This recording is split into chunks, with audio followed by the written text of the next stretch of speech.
Alright, so Record of Ragnarok chapter 100. Big celebration for the Record of Ragnarok community. 100 chapters. It's been awesome covering it with you guys for a long time at this point. We started covering it with Tesla and Beelzebub from a monthly standpoint, and you guys have made the channel great. Made it possible for me to cover this series I love. I'm grateful to you guys, grateful to the members and all my subscribers and all the people that don't subscribe, watch the content.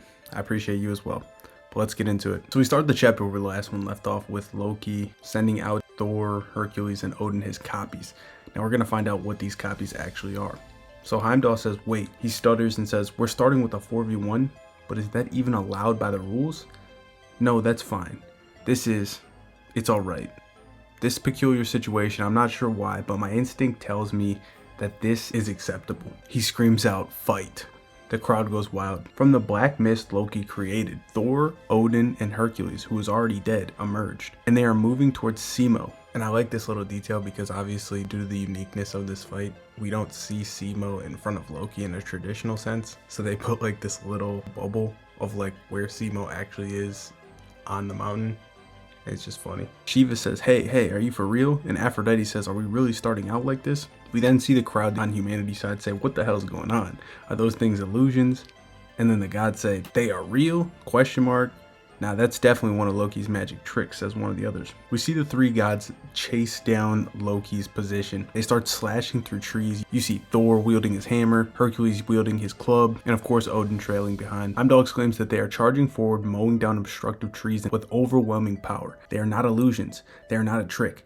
They are real. Ares is bawling at this point, seeing Hercules, obviously his lifelong friend. And we actually cut away to see Jack and his Valkyrie. And his Valkyrie Locke says, wait a second.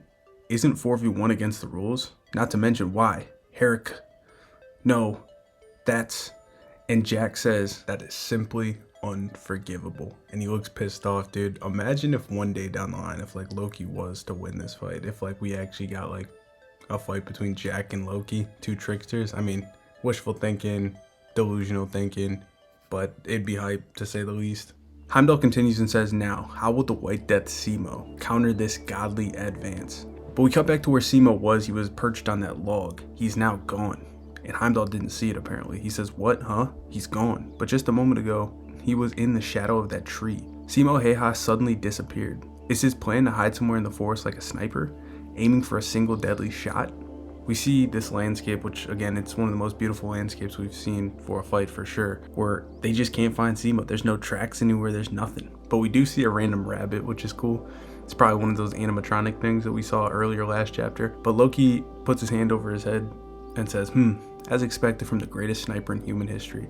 He's really good at hide and seek, am I right? I will never find him this way. It can't be helped. He takes this ring out of his pocket and he puts it on his finger. Let's just increase the numbers, then he says, and black mist envelops the town. Now a dark mist covers the entire village and Heimdall says he can't see anything. What the hell is Loki planning? We start to see that more clones and copies start to appear, but they're all clones and copies of the three original gods that he summoned. So Odin, Thor, and Hercules, even more of them. They are reappearing from the mist. Not only that, they've multiplied too, says Heimdall. 20.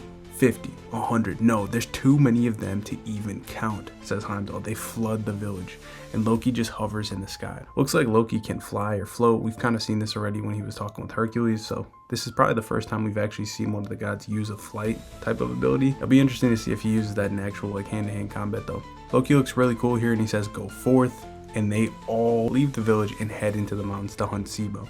The massive army of the three gods advance. As they move forward, they cover the land. We see Sasuke and Musashi watching this fight as they say, what's going on? There's so many gods. Is this some kind of ninjutsu? And Sasuke says, I don't understand the mechanism behind this completely, but at this rate, it's irrelevant where Simo hides. It's only a matter of time before he's found. We then see Loki once again summon that air horn. I question, like, is he going to keep doing this throughout the fight to be able to talk with Simo? And it turns out that that is the case. He screams out, sniper buddy, are you frightened yet? As you can see, I am also quite good at hide and seek, don't you agree? There's nowhere to run. I'll find you soon. Too bad, so sad for you. But before you die in battle and go to Niflheim, let me give you some context that will tell you the truth about this nightmarish situation. After all, a game should be fair, don't you think? We finally see Simo. We still don't know where he's perched, but we see him reacting, not saying a word. Loki continues and says, my ability is the Ring of the Jester. To put it in simple terms, it's the power to copy anything in creation. For example, and he grabs this squirrel and he says, with the sealed one, The ability of my fingertips. I can input anything I touch, memorize it, and store it. And with the seed of trickery, my palm's ability, I can recreate what I stored. So that's really cool innate ability. Be it objects, humans, gods, I can recreate anything I touched. An OP ass ability. But now we find out what the significance of that ring was. And this ring, says Loki, it's a sacred treasure, the ring of proliferation. In a normal scenario, I can only create up to 5 copies at once. But if I wear this ring, I can increase the number of copies infinitely. The crowd goes wild at this point. They're like, infinitely? That's insane. You gotta be kidding me. That's cheating, which that is crazy. At this point though, there's a couple things I'm thinking of. For one, we saw that doll of Hilda in Loki's room that he basically combs its hair and he's like obsessed with, obviously super in love with Hilda. I wonder in my mind is that a copy of Hilda? It doesn't look as crisp as the copies of Odin, Hercules, and Thor though. Like, it looks like a doll. So I don't think that is a copy that he created from his palm. And maybe that's because he hasn't actually touched Hilda, which would be even more funny. But with that said, the other point of emphasis here, he said he can create up to 5 things from his palm when he doesn't have the ring on. Now, he didn't have the ring on at the start of the fight, but he only made 3. Does that mean that there's 2 more things that he actually copied that are separate from the 3 gods that we don't know about, that could be just in the forest somewhere, already pre-set up? Keep that in the back of your mind. It might be nothing, but this is supposed to be a trickster, so I wouldn't put it past him if he's already done that. Loki continues and says, in other words, this vast battlefield might seem advantageous for you, Sniper, but the truth is, it's also advantageous for me, who can attack you with numbers. What do you think? Does it seem like it'll be a fair hunt for both of us? But as I increase their numbers, more power gets distributed. That's the weak point, I guess. We see Simo again downloading the information. Jack, of course, is also watching with a keen eye. Super interesting, and I'm glad we have Jack's perspective in this fight because he's one of the tricksters that's a monster in this verse as well. So I hope we get more from him. But we see Ares and Zeus, Hermes, the usual suspects, and they're reacting to Loki on the big screen say, oh dear, my bad. Acting as if he kind of disclosed too much information. He says, it's fine. I'm just killing you, a weak human, so everything's fine. There's nothing to worry about. I didn't disclose too much, whatever. Ares starts freaking out. He's like, oh shit, he's too clumsy. He got carried away and blabbed too much. He just explained his own weakness. And Hermes is like skeptical, of course. Hermes, another one of these trickster gods, is like, would Loki really make such a mistake? The most cunning god in the heavens, is he really that stupid? He's not like you, Ares. My brother, says Hermes. And Zeus laughs at that and he says, it's obvious that Loki isn't the type of person to make such a careless mistake. I'm certain that there's an intention behind his words. The fact that he deliberately allowed his opponent to know about his weakness, says Hermes, and the fact that he also selected this battlefield, there's definitely some kind of intent behind all this. Ares then basically bluffs and lies and he's like, yeah, I was thinking the same thing. There's definitely something behind this. Both Ares and Zeus just look at him with the side eye and they don't say anything in this awkward ass moment. It's pretty funny.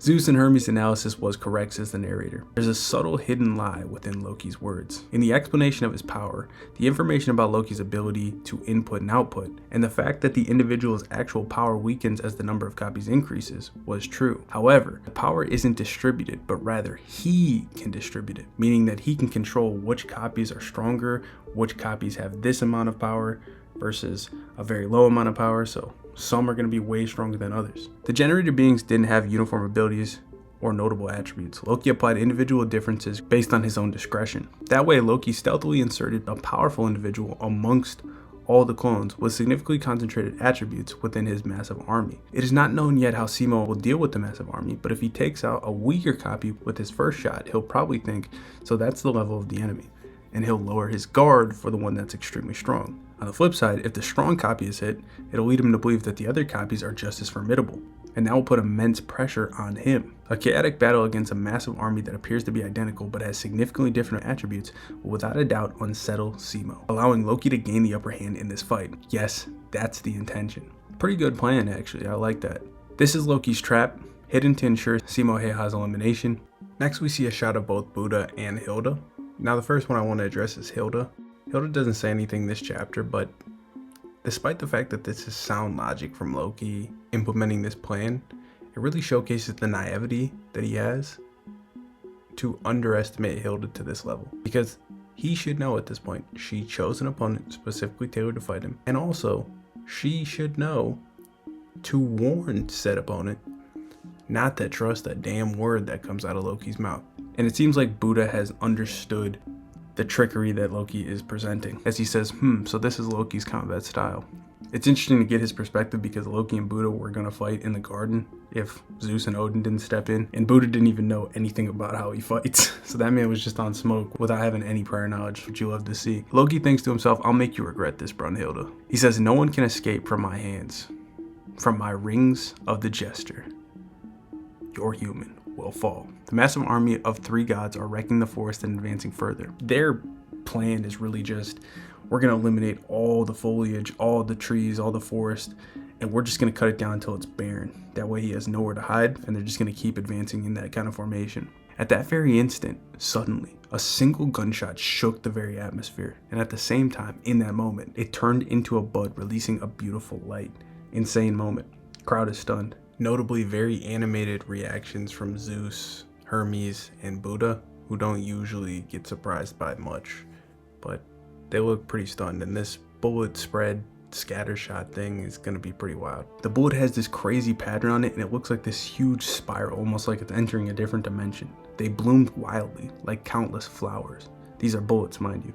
And they strike down a wave of all these different copies. Loki is stunned as he sees Thor's copy get taken down and multiple other copies get taken down. In fact, this single shot almost single-handedly wiped out Loki's entire army. There's only a few left. Loki can't believe it that even the reinforced copy, which was amongst the army, was taken down in the midst of this.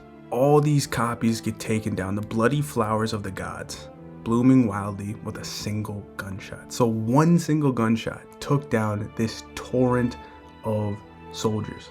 And not to mention that, Loki's plan went up in flames immediately. The reinforced one got taken out just as well. So Simo didn't hold anything back. He just took them all out and didn't give a fuck. Loki says most of the copies and even the enhanced one, all at once in an instant.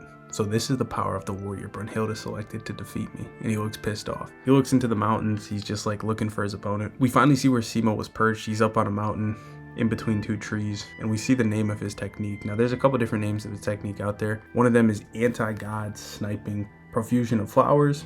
In another translation I put in my spoiler video was divine blooming of the myriad of chaotic flowers, which I like a lot better. So we'll see if there's any more clarification on that or if it's shot again. But when he takes this shot, and he looks cool and he does, you start to see blood coming from the inside of his mask leaking out. He says 1, Ixi. The strike of Simo Heha, the White Death, pierces the gods. Epic moment. That is going to be the end of the chapter. Simo strikes first, but obviously he didn't do any damage to Loki himself, but he took down the majority of his clones. But we do see something that we're going to touch on in the next chapter, which is the fact that he seems to be taking damage from his own technique. So make sure you stay tuned for that. Chapter 101 will be the next video out. It's going to explain what this technique is, how it all works, and we're going to get into all those details, but it's going to be in a separate video. So again, thank you guys to everybody that supports. If you don't want to miss that video, make sure you subscribe, like, stay locked into the channel. I'll see you guys in that one. Peace.